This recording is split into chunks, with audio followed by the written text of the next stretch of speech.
এই আসিয়ার ধর্ষণ এবং তার মৃত্যু নিয়ে আমাদের দলের ভারপ্রাপ্ত চেয়ারম্যান সার্বক্ষণিক কনসার্ন থেকেছেন। সব সময়ের জন্য আমাদের দলের মহিলা দল থেকে শুরু করে নারী শিশু যে আমাদের যে সংগঠন আছে ফোরাম, সবগুলোকে সক্রিয় করেছেন।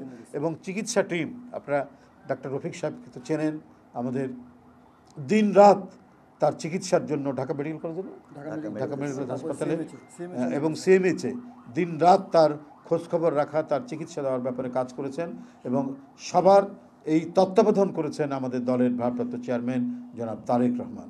এবং তার পরামর্শেই এই সেলটি গঠিত হয়েছে, আইনি ও স্বাস্থ্যসেবা সেল।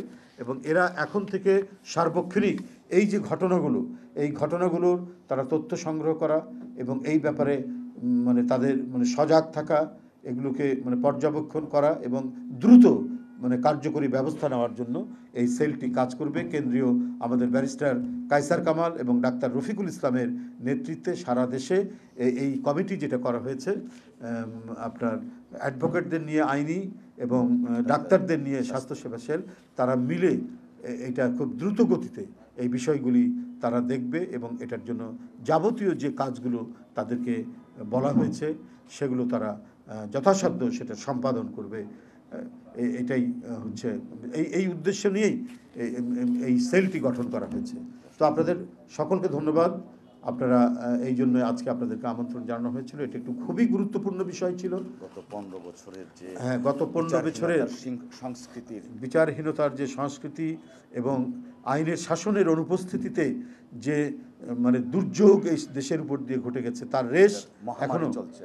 তার রেশ এখনো কাটেনি। ওই সমস্ত দুর্বৃত্তরাই নানা জায়গায় নানাভাবে এগুলোকে মানে এই সমস্ত ঘটনা ঘটাচ্ছে।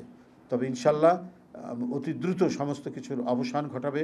একটি শান্তি, স্বস্তি এবং নিরাপদ আমাদের এই সমাজ নিশ্চিত করার জন্য এবং মানবিক বাংলাদেশ তৈরি করার জন্য বাংলাদেশ জাতীয়তাবাদী দলের সকল পর্যায়ের নেতাকর্মী এবং আমাদের যারা পেশাজীবীরা রয়েছেন, আইনজীবী এবং চিকিৎসকরা, তারা কাঁধে কাঁধ মিলিয়ে বিষয়ে কাজ করবেন এবং কাজ করে যাচ্ছে।